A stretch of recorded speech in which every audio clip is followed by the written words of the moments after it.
வணக்கம் நண்பர்களே. கண்ணாடியில் உங்கள் முகத்தை எப்போதாவது ஆழமாக பார்த்திருக்கிறீர்களா? அங்கே தெரிவது ஒரு முழுமையான மனிதனா அல்லது இன்னும் செதுக்கப்படாத ஒரு கரடு முரடான பாறையா? இந்த உலகத்திலேயே மிகவும் கடினமான வேலை எது தெரியுமா? ஒரு மலையை குடைந்து கல்லை எடுப்பதோ அதை செதுக்குவதோ அல்ல, உங்களை நீங்களே ஒரு சிறந்த மனிதராக செதுக்கிக் கொள்வதுதான். வழிகள் இல்லாமல் எந்த சிற்பமும் உருவாவதில்லை. ஆனால் இங்கு ஆச்சரியம் என்னவென்றால், நீங்கள்தான் அந்த சிற்பி, நீங்கள்தான் அந்த பாறையும். உங்கள் வாழ்க்கையை மாற்ற யாரோ ஒரு மந்திரவாதி வருவான் என்று காத்திருக்காதீர்கள். உங்கள் கைகளில் உள்ள உளியை நீங்களே எடுக்க வேண்டிய நேரம் இது. இன்று இந்த வீடியோவில் ஒரு சாதாரண பாறையாக இருக்கும் உங்களை உலகம் வியந்து பார்க்கும் ஒரு தலை சிறந்த சிற்பமாக மாற்றப் போகும் 15 அதிபயங்கரமான தத்துவங்களை பற்றி பார்க்க போகிறோம். இதில் 11வது தத்துவம் இதுவரை நீங்கள் நம்பி இருந்த ஒரு விஷயத்தை சுக்குநூறாக உடைக்கும். வீடியோவின் முடிவில் உங்களை பற்றிய உங்கள் சிந்தனை முற்றிலுமாக மாறியிருக்கும். வாருங்கள், உங்களை செதுக்க தொடங்குவோம். வீடியோக்குள் செல்வதற்கு முன்பாக ஒரு சிறிய வேண்டுகோள். நீங்கள் நம்மளுடைய சேனலுக்கு புதுசு அப்படின்னா நம்ம சேனலை சப்ஸ்கிரைப் பண்ணிட்டு வீடியோவுக்கு லைக் பண்ணிட்டு அப்படியே ஹைப்ங்கிற ஆப்ஷனையும் கிளிக் பண்ணிவிடுங்க. அப்போதான் இந்த பயனுள்ள வீடியோ இன்னும் பல பேருக்கு சென்றடைய உதவும். வாங்க ஆரம்பிக்கலாம். தத்துவம் 1, சுய ஒழுக்கம். உலகில் மாபெரும் வெற்றியாளர்களை மற்றவர்களிடமிருந்து வேறுபடுத்துவது எது என்று நீங்கள் எப்போதாவது யோசித்திருக்கிறீர்களா? அவர்களிடம் நம்ப முடியாத திறமையோ அல்லது அதிர்ஷ்டமோ இருப்பதை விட முக்கியமான ஒன்று உள்ளது.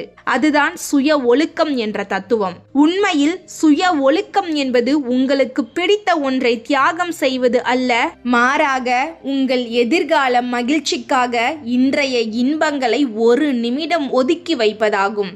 முதிர்ச்சி என்பதே ஒரு சிற்பி போலத்தான். ஒரு கல்லை சிற்பமாக மாற்றும் போது தேவையற்ற பகுதிகளை வெட்டி எறிவது போல உங்கள் வாழ்க்கையின் முன்னேற்றத்தை தடுக்கும் சோம்பலையும் நீங்கள் அகற்ற வேண்டும். ஒவ்வொரு நாளும் உளி கொண்டு செதுக்குவது போல தேவையற்ற பழக்க வழக்கங்களையும் கவனச்சிதறல்களையும் நீங்கள் நீக்கிக் கொண்டே இருக்க வேண்டும். காலையில் அலாரம் அடிக்கும் போது அதை அணைத்துவிட்டு மீண்டும் தூங்க தோன்றும். ஆனால் அந்த ஒரு கணத்தில் உங்கள் மனதை கட்டுப்படுத்தி எழுந்து நிற்பதில்தான் உங்கள் வெற்றிக்கான முதல் படி தொடங்குகிறது. பல நேரங்களில் நாம் புத்திசாலித்தனமாக சிந்திக்கிறோம், ஆனால் செயல்படும் போது கோட்டை விட்டு விடுகிறோம். அந்த இடைவெளியை நிரப்புவதுதான் இந்த சுய ஒழுக்கம். இது ஒரு சிறைச்சாலை அல்ல, மாறாக உங்களை நீங்களே ஆள கற்றுக்கொள்வது. உங்கள் மனதிற்கு நீங்கள் அடிமையாக இல்லாமல் உங்கள் மனம் நீங்கள் சொல்வதை கேட்கும் ஒரு சாம்ராஜ்யத்தை உருவாக்குவது. அப்போது உலகம் உங்கள் காலடியில் விழும். எனவே உங்களை நீங்களே செதுக்க தொடங்குவதற்கான முதல் கருவியாக இந்த சுய ஒழுக்கத்தை கையில் எடுங்கள். தத்துவம் 2, தோல்வி ஒரு பாடம். வாழ்க்கையில் நாம் அனைவரும் எதற்காவது பயப்படுகிறோம் என்றால் அது நிச்சயம் தோல்வியாகத்தான் இருக்கும். ஆனால் ஒரு மனிதனை சிறந்த சிற்பமாக மாற்றும் உளி அந்த தோல்விதான் என்பதை பலர் உணர்வதில்லை. உண்மையில் தோல்வி என்பது ஒரு முடிவு அல்ல, அது உங்கள் பயணத்தின் பாதையை சரி செய்யும் ஒரு திசைக்காட்டி மட்டுமே. தாமஸ் எடிசன் முதல் ஸ்டீவ் ஜாப்ஸ் வரை வரலாற்றில் நாம் வியந்து பார்க்கும் ஒவ்வொருவரும் தங்கள் வாழ்வில் ஆயிரக்கணக்கான முறை வீழ்ந்தவர்கள்தான். ஆனால் அவர்கள் ஒவ்வொரு முறை விழும்போதும் வெறும் கையோடு எழவில்லை, மாறாக ஒரு அனுபவத்துடனும் பாடத்துடனும் எழுந்தார்கள். நீங்கள் ஒன்றை செய்து அதில் தோல்வி அடைந்தால் நீங்கள் தோற்றுவிட்டீர்கள் என்று அர்த்தமல்ல, மாறாக அந்த செயலை எப்படி செய்யக்கூடாது என்பதற்கான ஒரு வழியை கண்டுபிடித்தீர்கள் என்று அர்த்தம். ஒரு குழந்தை நடக்க கற்றுக்கொள்ளும் போது 100 முறை விழலாம், ஆனால் அந்த வீழ்ச்சிகள் தான் அதன் கால்களுக்கு நடப்பதற்கான வலிமையை தருகின்றன. அதேபோல உங்கள் வாழ்க்கையில் நடக்கும் ஒவ்வொரு விஷயமும் உங்களை அடுத்த கட்டத்திற்கு தயார்படுத்தும் ஒரு தேர்வு மட்டுமே. தோல்வியை கண்டு பயப்படுபவன் அங்கேயே நின்று விடுகிறான், ஆனால் தோல்வியை நேசிப்பவன் அதிலிருந்து கற்றுக்கொண்டு சிகரத்தை அடைகிறான். உங்கள் காயங்கள் தான் பிற்காலத்தில் உங்கள் பாடங்களாக மாறும் என்பதை நினைவில் கொள்ளுங்கள். எனவே அடுத்த முறை நீங்கள் தோல்வியடையும் போது வருத்தப்படாமல் ஒரு புதிய பாடத்தை கற்றுக்கொள்ளப் போகிறோம் என்ற உற்சாகத்தோடு அந்த தோல்வியை கொண்டாடுங்கள். ஏனென்றால் உங்களை செதுக்கும் உளியின் ஒவ்வொரு அடியும் வலியை தந்தாலும் அது உங்களை ஒரு அழகான சிலையாக மாற்றப் போகிறது. தத்துவம் 3. நிகழ்காலத்தில் வாழுங்கள். நேற்று என்பது உடைந்த பானை, நாளை என்பது இன்னும் பிறக்காத கனவு. ஆனால் இன்று உங்கள் கைகளில் உள்ள ஒரு பொக்கிஷம் என்பதை பல நேரங்களில் நாம் மறந்து விடுகிறோம். உண்மையில் கடந்த கால கவலைகளுக்கும் எதிர்கால பயங்களுக்கும் இடையே நம் மனம் ஒரு ஊசல் போல ஆடிக்கொண்டே இருக்கிறது. கடந்த கால தவறுகளை நினைத்து வருந்துவதாலோ அல்லது நாளை என்ன நடக்கும் என்று கவலைப்படுவதாலோ உங்கள் வாழ்க்கையை நீங்கள் செதுக்க முடியாது. ஒரு ஓவியர் ஒரு அழகான ஓவியத்தை வரையும் போது அவருடைய முழு கவனமும் அந்த தூரிகையின் முனையில் மட்டுமே இருக்கும். அதே போல உங்கள் வாழ்க்கையை செதுக்கும் உளி உங்கள் கைகளில் தான் உள்ளது. இந்த நொடியில் நீங்கள் என்ன செய்கிறீர்கள் என்பதுதான் உங்கள் எதிர்காலத்தை தீர்மானிக்கிறது. ஆனால் பல நேரங்களில் நாம் உடலால் ஒரு இடத்திலும் மனதால் வேறொரு உலகத்திலும் வாழ்கிறோம். இப்படி வாழ்வது நிழலுடன் சண்டையிடுவதற்கு சமம். உங்களை நீங்களே செதுக்கிக் கொள்ள நீங்கள் உண்மையிலேயே விரும்பினால் முதலில் இங்கே இப்போது என்ற மந்திரத்தை பழகிக் கொள்ள வேண்டும். உங்கள் மூச்சை கவனிப்பதில் தொடங்கி நீங்கள் செய்யும் சிறிய வேலை வரை அனைத்திலும் தங்களை முழுமையாக ஈடுபடுத்திக் கொள்பவர்களே உண்மையான மேதைகளாகிறார்கள். கடந்த காலம் உங்களுக்கு அனுபவத்தை தந்திருக்கலாம், எதிர்காலம் உங்களுக்கு நம்பிக்கையை தரலாம். ஆனால் செயல்படுவதற்கான சக்தி உங்கள் நிகழ்காலத்தில் மட்டுமே உள்ளது. எனவே தேவையற்ற சிந்தனைகளை தூக்கி எறிந்துவிட்டு இந்த நொடியை முழுமையாக நேசிக்க தொடங்குங்கள். அதுதான் உங்களை ஒரு முழுமையான மனிதனாக மாற்றும். தத்துவம் 4. ஒப்பிட்டு பார்க்காதீர்கள். இந்த உலகில் நீங்கள் பிறந்ததன் மிக முக்கியமான ரகசியம் என்ன தெரியுமா? நீங்கள் நீங்களாகவே இருப்பதுதான். ஆனால் நாம் செய்யும் மிகப்பெரிய தவறு மற்றவர்களுடன் நம்மை ஒப்பிட்டு பார்த்து நமது சுய மதிப்பை குறைத்துக் கொள்வதுதான். ஒரு ரோஜா செடி தான் ஏன் மல்லிகையை போல் அழகாக இல்லை என்று கவலைப்படுவதில்லை. அதே போல ஒரு சூரியகாந்தி தாமரையை போல அழகாக இல்லை என்பதற்காக வாடுவதில்லை. இயற்கையின் ஒவ்வொரு படைப்பிற்கும் தனக்கென ஒரு தனித்துவமான அழகு உண்டு. அதே போல உங்கள் வாழ்க்கை பயணமும் நீங்கள் பார்க்கும் மற்றவர்களின் வாழ்க்கையும் ஒரு புத்தகத்தின் அட்டைப்படம் போன்றது. அவர்களின் போராட்டங்கள், பாதைகள் மற்றும் தோல்விகள் உங்களுக்கு தெரியாது. ஆனால் உங்களை அவர்களுடன் ஒப்பிடும்போது உங்களுக்குள் இருக்கும் சிற்பியை நீங்களே உளியால் காயப்படுத்துகிறீர்கள். உங்களை விட சிறந்தவர்கள் என்று நீங்கள் நினைப்பவர்களை கண்டு பொறாமைப்படுவதோ அல்லது உங்களை விட கீழானவர்கள் என்று நீங்கள் நினைப்பவர்களை கண்டு பெருமைப்படுவதோ உங்கள் வளர்ச்சியை முற்றிலும் முடக்கிவிடும். உங்களது போட்டி எப்போதும் நேற்றைய உங்களுடன் மட்டுமே இருக்க வேண்டும். நேற்றைய உங்களை விட இன்று 1% நீங்கள் முன்னேறி இருந்தாலும் அதுதான் மிகப்பெரிய வெற்றி. இந்த பிரபஞ்சத்தில் உங்களுக்கு என்று ஒரு தனித்துவமான பாதை உள்ளது. உங்களுக்கு என்று ஒரு தனி வேகம் உள்ளது.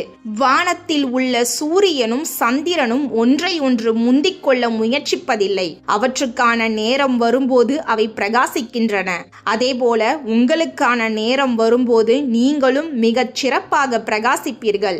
அதுவரை மற்றவர்களை பார்ப்பதை நிறுத்திவிட்டு உங்களை நீங்களே செதுக்குவதில் மட்டுமே கவனம் செலுத்துங்கள். தத்துவம் 5. வாசிப்பும் கற்றலும். வாழ்க்கை என்பது முடிவில்லாத ஒரு புத்தகம். அதில் ஒவ்வொரு நாளும் ஒரு புதிய பக்கத்தை புரட்ட நீங்கள் தவறினால் உங்கள் வளர்ச்சி தேங்கிய நீரை போலாகிவிடும். இந்த உலகை நீங்கள் வடிவமைக்க உதவும் மிகச்சிறந்த மற்றும் கூர்மையான ஒளி உங்களது அறிவுதான். கற்றல் என்பது பள்ளி கல்வியோடு முடிந்து விடுகிறது என்று பலர் நினைக்கிறார்கள். ஆனால் உண்மையான கல்வி என்பது உங்களது கடைசி மூச்சு வரை தொடர வேண்டிய ஒரு பயணம். நீங்கள் படிக்கும் ஒவ்வொரு புத்தகமும் ஒரு மனிதனின் பல வருட அனுபவத்தை சில மணி நேரங்களில் உங்களுக்கு தருகிறது. மழுங்கிய கோடாரியால் ஒரு மரத்தை வெட்டுவது எவ்வளவு கடினமோ அதே போல புதிய விஷயங்களை கற்றுக்கொள்ளாத மூளையுடன் வாழ்க்கையில் வெற்றி பெறுவதும் கடினம்தான். எனவே ஒவ்வொரு நாளும் உங்கள் மூளைக்கு ஒரு புதிய சவாலை கொடுங்கள். அது ஒரு புதிய மொழியாகவோ புதிய கலையாகவோ அல்லது ஒரு மாபெரும் செயல்படும் மனிதரின் வாழ்க்கை வரலாறாகவோ இருக்கலாம். தொடர்ந்து கற்றுக்கொள்பவன் ஒருபோதும் முதுமை அடைவதில்லை.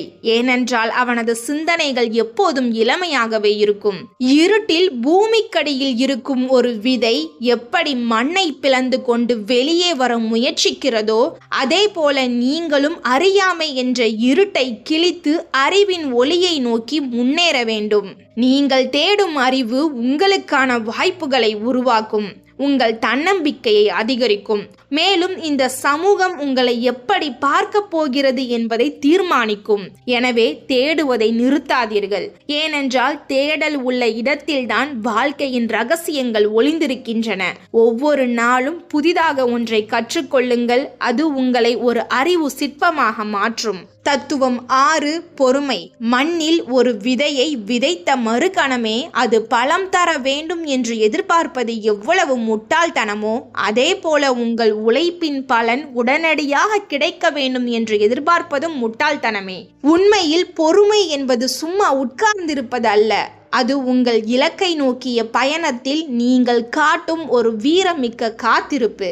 ஒரு சிற்பி ஒரு பெரிய பாறையை சிலையாக மாற்ற அந்த சுத்தியலால் பல்லாயிரம் முறை அடிக்க வேண்டியிருக்கும். முதல் அடியில் பாறை உடையாமல் போகலாம், 5வது அடியில் கூட எந்த மாற்றமும் இல்லாமல் இருக்கலாம். ஆனால் அவர் இடைவிடாமல் அடித்துக்கொண்டே இருப்பார். அந்த 1000 அடிக்கு முன் செய்யப்பட்ட 99 முயற்சிகளும் வீணானவை அல்ல.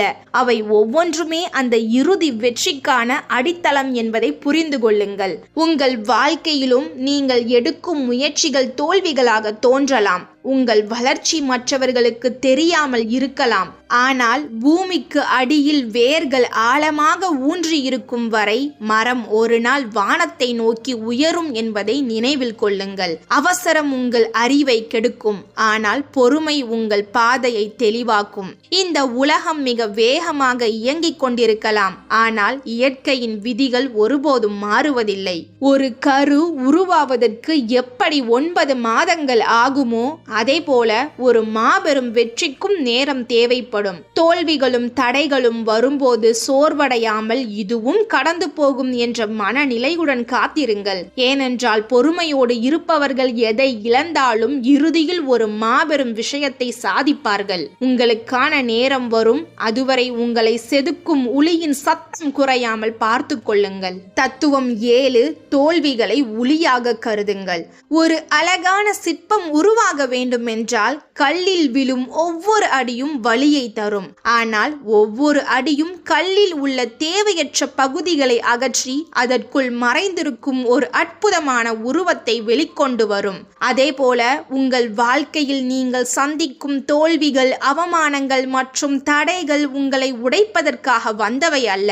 அவை உங்களை செதுக்குவதற்காக வந்தவை. வெற்றி என்பது ஒரு இலக்கு என்றால் தோல்வி என்பது அந்த இலக்கை நோக்கிய பயணத்தில் நீங்கள் கற்றுக்கொள்ளும் ஒரு பாடம். ஒரு தோல்வி ஏற்படும் போது துவண்டு போகாமல் என்னுடைய எந்த பலவீனம் இந்த தோல்விக்கு காரணம் என்று சிந்தியுங்கள். அந்த பலவீனத்தை அகற்றுவதுதான் உங்களை செதுக்கிக் கொள்ளும் செயல். அந்த பலவீனத்தை அகற்றுவதுதான் உங்களை செதுக்கிக் கொள்ளும் செயல். உளியின் அடிகள் வலுவாக இருந்தால் மட்டுமே கல் சிலையாகும். சோதனைகள் கடுமையாக இருந்தால் மட்டுமே உங்கள் ஆளுமை வலிமையடையும். உங்களை செதுக்கும் இந்த செயல்பாட்டில் மற்றவர்கள் உங்களை விமர்சிக்கலாம், அவர்கள் உங்களை புறக்கணிக்கலாம். அந்த விமர்சனங்களை உரமாகவும் தடைகளை உளியாகவும் மாற்றுங்கள். ஒவ்வொரு முறை நீங்கள் கீழே விழும்போதும் புதிய அனுபவத்துடனும் முதிர்ச்சியுடனும் எழுந்து நில்லுங்கள். உங்களை செதுக்கும் இந்த முயற்சியில் ஏற்படும் தோல்விகள் உங்களை அழிக்காது, மாறாக உங்களை ஒரு முழுமையான மனிதனாக செதுக்கும். தத்துவம் 8 நேரத்தை முதலீடாக்குங்கள். நேரம் என்பது ஓடும் நதியை போன்றது. யாராலும் அதை நிறுத்த முடியாது. ஆனால் அந்த நதியில் நாம் எத்தகைய படகில் பயணிக்கிறோம் என்பது நம் கைகளில் தான் உள்ளது. உங்களை செதுக்கும் பயணத்தில் நேரம் என்பது வெறும் கடந்து போகும் நிமிடங்கள் அல்ல. அது நீங்கள் செய்யும் மிக உயர்ந்த முதலீடு. உலகில் அனைவருக்கும் சமமாக வழங்கப்பட்டுள்ள ஒரே செல்வம் நேரம்தான். வெற்றி பெறுபவனுக்கும் தோற்பவனுக்கும் சிற்பங்களுக்கும் இடையிலான வித்தியாசம் அவர்களுக்கு கிடைத்துள்ள 24 மணி நேரத்தை அவர்கள் எப்படி பயன்படுத்துகிறார்கள் என்பதில்தான் உள்ளது. தேவையற்ற பொழுதுபோக்குகளிலும் பயனற்ற விவாதங்களிலும் நேரத்தை செலவிடுவது உங்கள் சிற்பத்தை செதுக்க பயன்படும் உளியை கீழே வீசி எறிவதற்கு சமம். மாறாக ஒவ்வொரு நாளும் புதிதாக ஒன்றை கற்றுக்கொள்ளவும் உங்கள் திறமைகளை வளர்த்து கொள்ளவும் நீங்கள் நேரம் ஒதுக்கினால் நீங்கள் ஒரு தலை சிறந்த படைப்பாக உருவெடுப்பீர்கள். இன்றைய வேலையை நாளைக்கு என தள்ளி போடுவது உங்களை நீங்களே அழித்துக் கொள்ளும் ஒரு செயலாகும். இன்றைய வேலையை நாளைக்கு என தள்ளி போடுவது உங்களை நீங்களே அழித்துக் கொள்ளும் ஒரு செயலாகும். நேர மேலாண்மை என்பது கடிகாரத்தை பார்ப்பது அல்ல. உங்கள் முன்னேற்றத்திற்கு உதவும் விஷயங்களுக்கு அதிக நேரத்தை ஒதுக்குங்கள். உங்களை செதுக்குவதற்காக நீங்கள் செலவிடும் ஒவ்வொரு நிமிடமும் எதிர்காலத்தில் வெற்றியாகவும் புகழாகவும் உங்களுக்கு திரும்ப கிடைக்கும். நேரத்தை மதிப்பவர்களை நேரம் மதிக்கும். எனவே ஒவ்வொரு வினாடியையும் உங்களை மேம்படுத்திக் கொள்ள பயன்படுத்துங்கள். தத்துவம் 9 ஒப்பீடுகளை தவிர்த்து உங்களுடன் நீங்களே போட்டியிடுங்கள். இந்த உலகம் ஒரு பெரிய சந்தையை போன்றது. ஒவ்வொருவரும் ஒவ்வொரு திறமையுடனும் வேகத்துடனும் இங்கே ஓடிக்கொண்டிருக்கிறார்கள். அடுத்தவர் எவ்வளவு தூரம் சென்று விட்டார் என்பதை பார்த்து நமது வேகத்தை ஒப்பிடுவதே நாம் அடிக்கடி செய்யும் பிழையாகும். வேறொருவரின் வெற்றியுடன் உங்களை நீங்கள் ஒப்பிடும்போது ஒன்று உங்களுக்கு தலைக்கணம் ஏற்படும் அல்லது தாழ்வு மனப்பான்மை உருவாகும். இவை இரண்டுமே உங்களை செதுக்கும் செயல்முறையை நிறுத்திவிடும். உங்கள் சிற்பம் தனித்துவமானது. அது மற்றவர்களின் சிற்பத்தை போல இருக்க வேண்டிய அவசியம் இல்லை. உண்மையான வளர்ச்சி என்பது நேற்றைய உங்களை விட இன்று நீங்கள் ஒரு படி முன்னேறி இருக்கிறீர்கள் என்பதுதான். நேற்று உங்களுக்கு தெரியாத ஒரு விஷயம் இன்று உங்களுக்கு தெரிந்திருந்தால், நேற்று நீங்கள் செய்த ஒரு தவறை இன்று நீங்கள் திருத்திக் கொண்டிருந்தால் நீங்கள் சரியான பாதையில் செதுக்கப்படுகிறீர்கள் என்று அர்த்தம். மற்றவர்களின் கைகளில் உள்ள உளியை பார்த்து ஓடுவதை விட உங்கள் கைகளில் உள்ள உளியை கூர்மையாக்குவதில் கவனம் செலுத்துங்கள். ஒவ்வொரு பூவும் ஒவ்வொரு நேரத்தில் மலரும். எல்லாவற்றிற்கும் அதற்கான நேரம் இருக்கிறது. மற்றவர்கள் உங்களை விட வேகமாக முன்னேறுவது போல தோன்றினாலும் உங்கள் கடின உழைப்பிலும் நேர்மையிலும் உறுதியாக இருங்கள். உங்களை நீங்கள் செதுக்கும் போது உங்கள் போட்டி உங்களுக்குள் மட்டுமே இருக்கட்டும். உங்களையே நீங்கள் மிஞ்ச வேண்டும் என்று நினைக்கும் போது நீங்கள் ஒரு சிறந்த ஆளுமையாக உருவெடுப்பீர்கள். உங்களுடன் நீங்கள் நடத்தும் இந்த போரில் ஒவ்வொரு நாளும் பயிற்சி செய்யுங்கள்.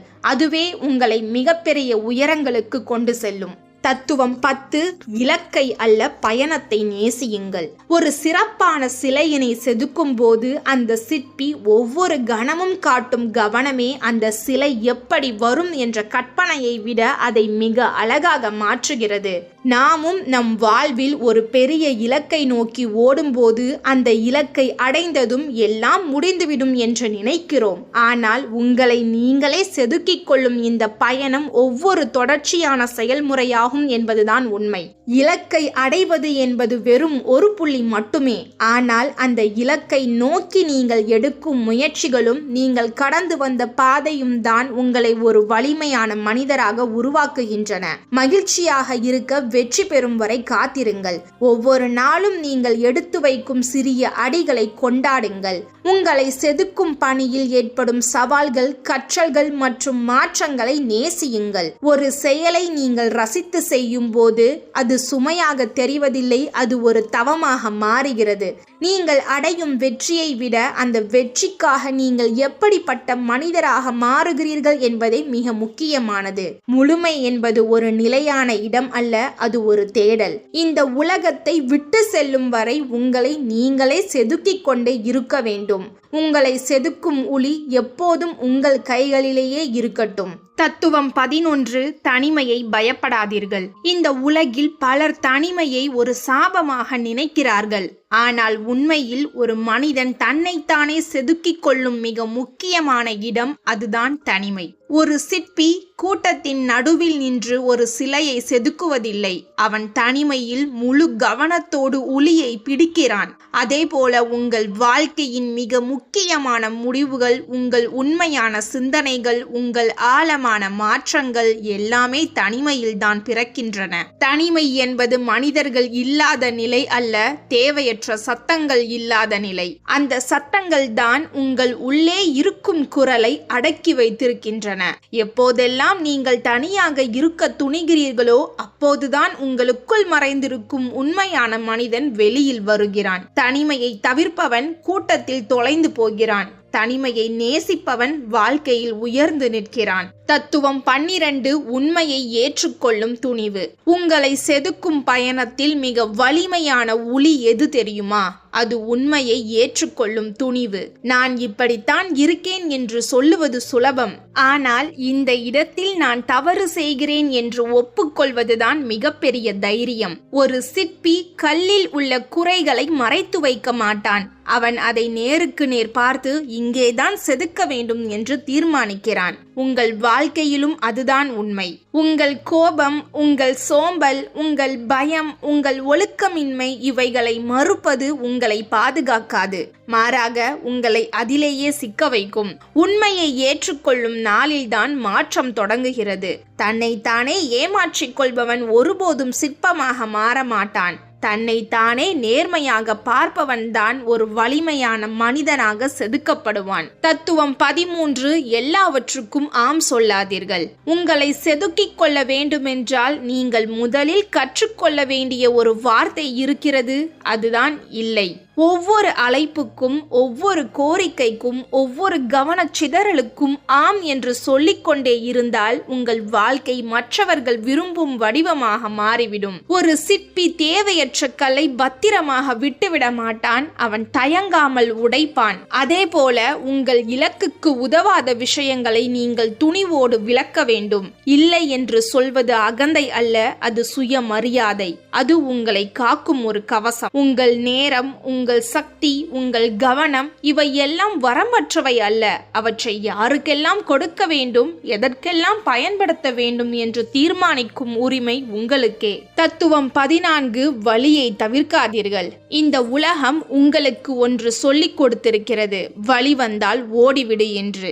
ஆனால் வாழ்க்கை சொல்லும் உண்மை இதுதான், வலி வந்தால்தான் வளர்ச்சி. உளி கல்லை தாக்கும் ஒவ்வொரு முறையும் கல்லுக்கு வலிக்கத்தான் செய்கிறது. ஆனால் அந்த வலிதான் அதை சிலையாக மாற்றுகிறது. உடற்பயிற்சியில் வரும் வலி, கற்றலில் வரும் சிரமம், மாற்றத்தில் வரும் அசௌகரியம் இவையெல்லாம் நீங்கள் சரியான பாதையில் தான் இருக்கிறீர்கள் என்பதற்கான அடையாளங்கள். வலி இல்லாத வாழ்க்கை வேண்டும் என்று நினைப்பவன் மாற்றமில்லாத வாழ்க்கையை தேர்ந்தெடுக்கிறான். வலியை தாங்கிக் கொள்பவன் ஒரு புதிய உயரத்தை அடைகிறான். வலி உங்களை அழிக்க வரவில்லை, உங்களை உருவாக்க வருகிறதே தவிர. தத்துவம் 15 உங்களை நீங்களே மதியுங்கள். இறுதியாக உங்களை செதுக்கும் பயணத்தின் அடித்தளம் இதுதான், சுயமரியாதை. உங்களை நீங்கள் மதிக்கவில்லை என்றால் இந்த உலகம் உங்களை மதிக்கும் என்று எதிர்பார்க்க முடியாது. உங்கள் கனவுகளை சிறியதாக நினைக்காதீர்கள். உங்கள் முயற்சிகளை இகழாதீர்கள். நீங்கள் எடுத்த சிறிய முன்னேற்றங்களையும் மதிக்க கற்றுக்கொள்ளுங்கள். ஒரு சிற்பி தனது படைப்பை முடிவுக்கு வரும் முன்பே அவமதிப்பதில்லை, அவன் ஒவ்வொரு நிலையையும் மதிக்கிறான். அதே போல நீங்கள் இன்னும் முழுமையாக மாறவில்லை என்பதற்காக உங்களை குறைத்து மதிப்பிடாதீர்கள். நீங்கள் ஒரு வேலை நடந்து கொண்டிருக்கும் சிற்பம், அந்த உண்மைதான் உங்கள் பெருமை. சரி நண்பர்களே, இந்த 15 தத்துவங்களும் வெறும் வார்த்தைகள் அல்ல, ஒரு சாதாரண மனிதனை மாபெரும் சரித்திரமாக மாற்றக்கூடிய ஆயுதங்கள். உங்களை நீங்களே செதுக்கிக் கொள்ளும் இந்த வாழ்நாள் முழுமைக்குமான பயணத்தை முழு மனதுடன் நேசியுங்கள். உங்களை செதுக்கும் உளி எப்போதும் உங்கள் கைகளிலேயே இருக்கட்டும். ஒரு மாற்றத்தை மனதிற்குள் நினைப்பதை விட அதை வெளிப்படையாக அறிவிக்கும் போது அந்த மாற்றம் நடப்பது இன்னும் நிச்சயமாகிறது. எனவே நான் என்னை செதுக்க தயாராகிவிட்டேன் என்று கமெண்டில் ஆணித்தரமாக பதிவு செய்யுங்கள். இந்த வீடியோ உங்களை சிந்திக்க வைத்திருந்தால் நமது சேனலை சப்ஸ்கிரைப் செய்து இந்த வீடியோவுக்கு ஒரு லைக் செய்துவிட்டு உங்கள் நண்பர்களுக்கும் பகிருங்கள். மீண்டும் ஒரு அற்புதமான வீடியோவில் சந்திப்போம். அதுவரை சிந்திப்போம், செயல்படுவோம். நன்றி.